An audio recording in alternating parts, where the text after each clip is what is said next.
So here we're looking at, there's the ovary, okay, and here's the follicle from which a secondary oocyte has been released at ovulation.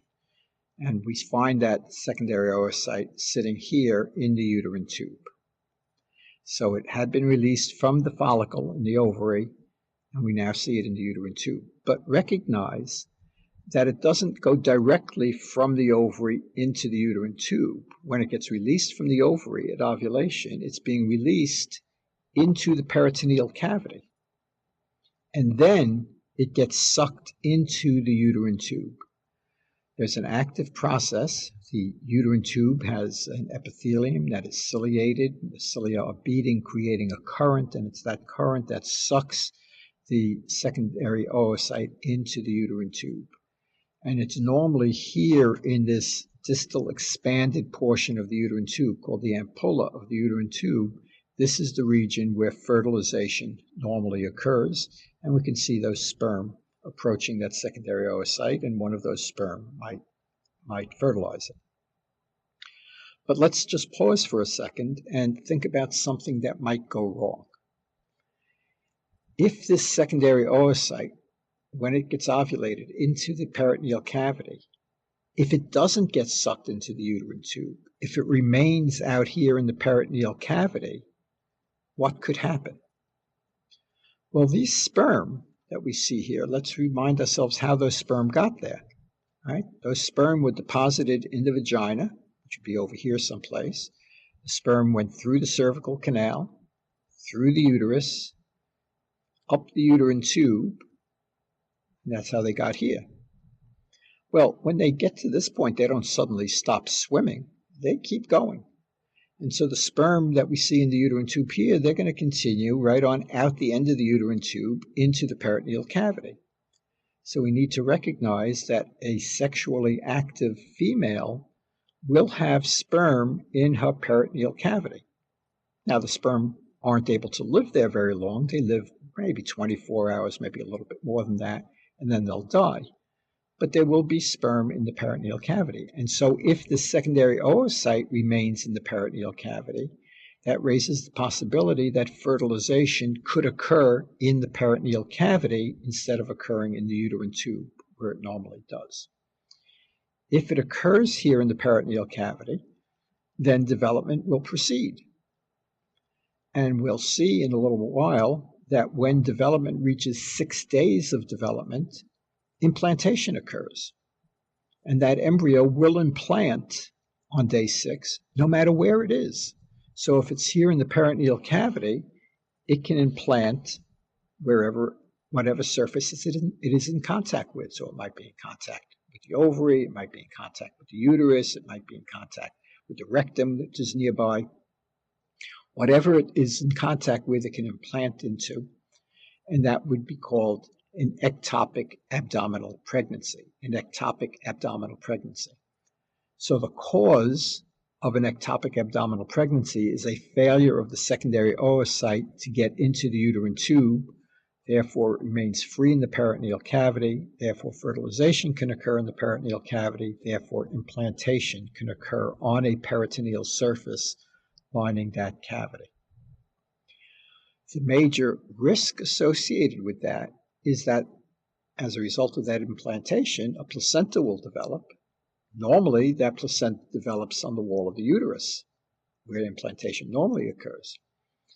And at the end of gestation, when that placenta separates normally during labor, remember the smooth muscle of the uterus is contracting during labor, and it's that smooth muscle contraction that squeezes down on all the blood vessels of the placenta so that the bleeding that occurs with placental separation is stopped by the contraction of the uterine smooth muscle. But if this placenta is not in the uterus, but is on some other organ that is not contracting in labor, then we don't have the mechanism for stopping the bleeding, and with separation of the placenta, the woman is at significant risk of exsanguination. Okay? And it's for that reason that an ectopic abdominal pregnancy puts the life of the mother at risk, and typically such a pregnancy would be terminated. Okay, so let's get back to what normally happens. Normally, the secondary oocyte does get sucked into the uterine tube, and normally fertilization does occur here in the uterine tube. Once fertilization occurs, remember the second meiotic division is completed, the second polar body is given off. We now have an ovum with an ovum nucleus and a sperm nucleus. Those two nuclei fuse together, and we now end up with a zygote. The zygote now has 46 chromosomes and is a diploid cell, 2N. That zygote will now start dividing. Now, this is no longer a gamete, so it's not going to divide by meiosis anymore. It's going to be dividing by mitosis. So the zygote will start to divide by mitotic divisions.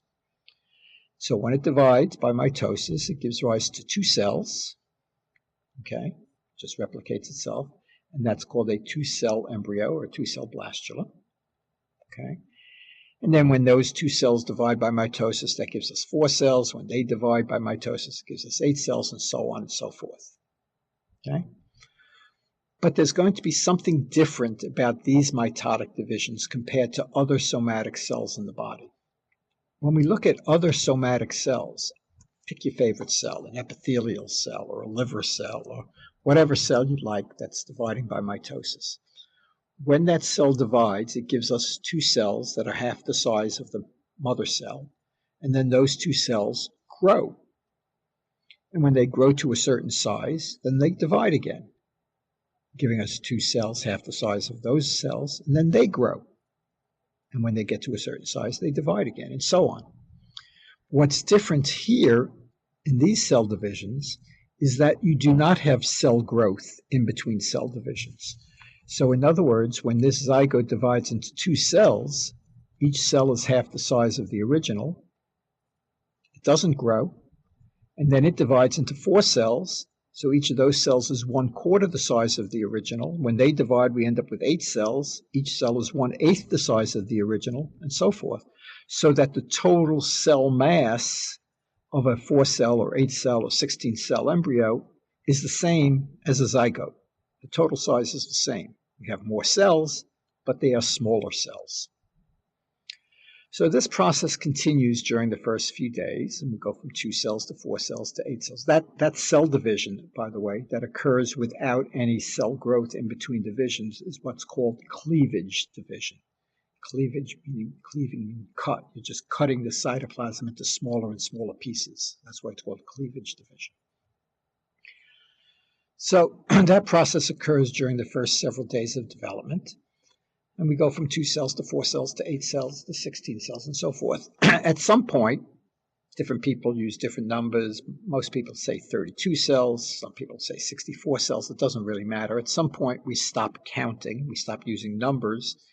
And we just call it a ball of cells or a morula. So by day 4, we have a ball of cells, a morula, again, still the same size as the zygote. Okay?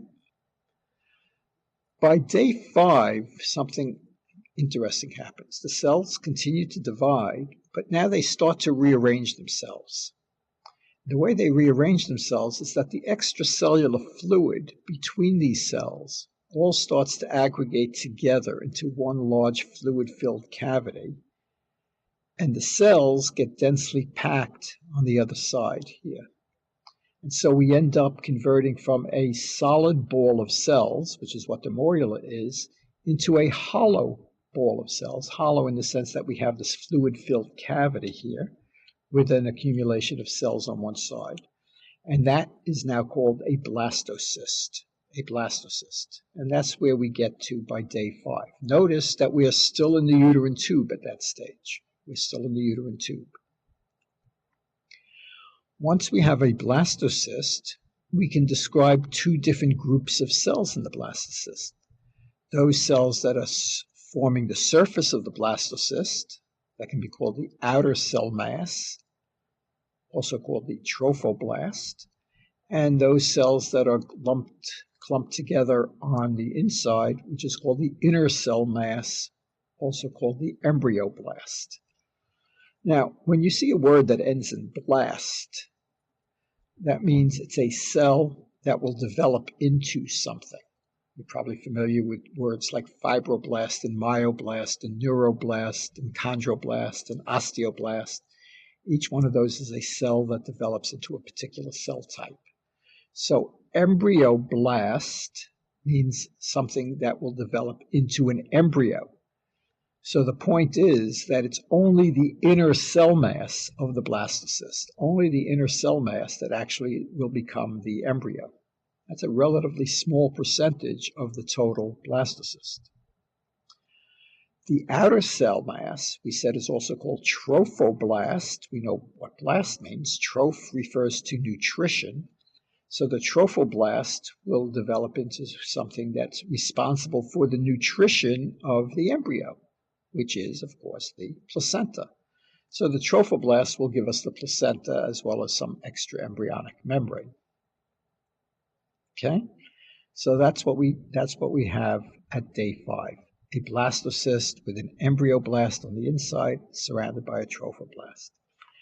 Those inner cell mass cells, those embryoblast cells, are the same cells that you'll often hear referred to as embryonic stem cells. In other words, each one of those cells has the capacity to differentiate into any cell type that will be found in the future embryo. So if you were to take a blastocyst, take the inner cell mass out of the blastocyst and dissociate those cells in the laboratory, each of those dissociated cells would be an embryonic stem cell. So the source of embryonic stem cells is the embryoblast of a blastocyst. Okay, so there we are on day 5. By day 6, that blastocyst has finally arrived in the uterus. And remember, on day 6, that's when implantation typically occurs. So since it's typically in the uterus on day 6, implantation occurs into the endometrium of the uterus. But that also means that if for some reason the pathway down the uterine tube to the uterus was in some fashion obstructed so that the migration down the uterine tube was slowed down, so that by day 6, instead of getting to the uterus, let's say it was still here or here or here, well, that means that on day 6 it would implant wherever it is. So if it's in the uterine tube, it would implant into the wall of the uterine tube. And that would then be called an ectopic tubal pregnancy, an ectopic tubal pregnancy. So the cause of an ectopic tubal pregnancy is an impairment of the migration down the uterine tube so that by day 6 it hasn't completed its migration into the uterus, it's still somewhere in the tube.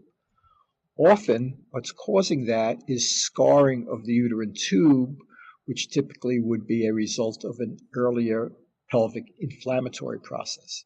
So women who have a history of pelvic inflammatory disease are at significantly higher risk of having an ectopic tubal pregnancy because of the possibility of scarring of the uterine tube, which would impair the migration of this developing embryo down the uterine tube.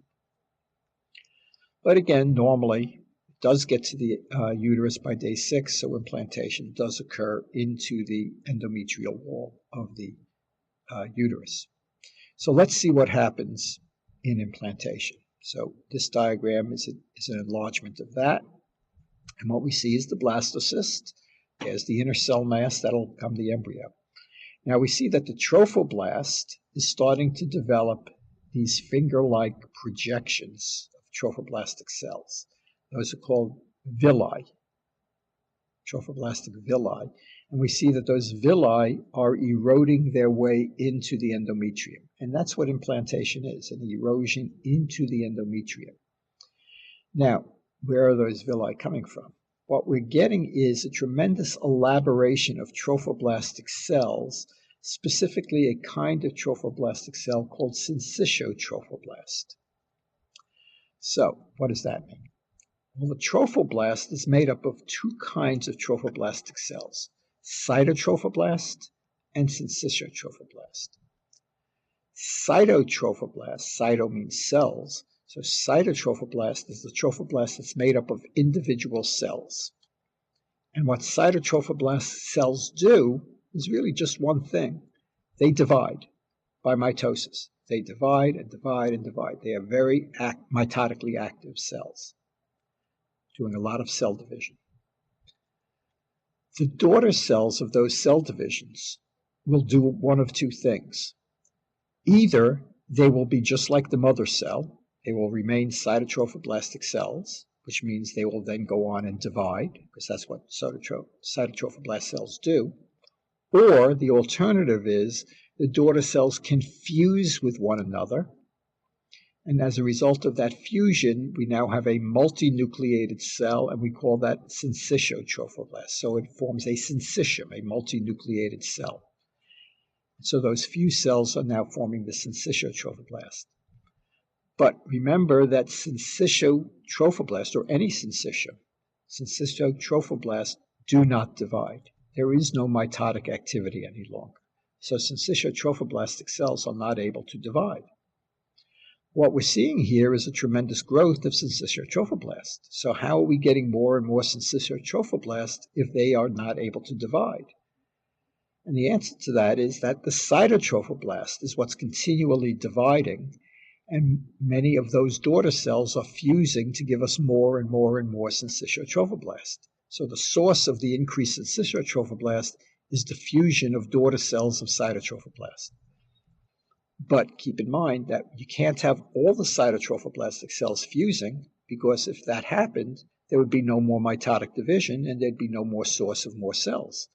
So some of the cytotrophoblast cells have to be kept in reserve and kept as cytotrophoblast so they keep on dividing, while the rest can then go on and fuse to give us more and more syncytiotrophoblasts. And it's the syncytiotrophoblasts that we see invading into the endometrium. Now, another important role for the syncytiotrophoblastic cells is that they secrete a hormone called chorionic gonadotropin. Chorionic gonadotropin is a hormone that will go back and signal the mother's ovary to tell the ovary to retain the corpus luteum that forms after ovulation. The corpus luteum is what's producing progestins, and the progestins are necessary to maintain the endometrium in order to maintain the pregnancy. So the chorionic gonadotropin is basically telling the mother that she is pregnant and that she needs to continue to produce progestins from the corpus luteum in order to maintain the endometrium. So it is basically the signal for pregnancy. It is the marker for pregnancy. So pregnancy testing that is done clinically is an assay for chorionic gonadotropin. So as we develop syncytiotrophoblasts, we're producing chorionic gonadotropin. When the levels of chorionic gonadotropin get high enough to be detectable, we then get a positive pregnancy test, which is, to be very precise, is not really saying that there's an embryo there. To be more precise, it's saying a placenta is starting to develop, because that's what the syncytiotrophoblast is going to become, a placenta. Okay, so that's what happens by the end of the first week.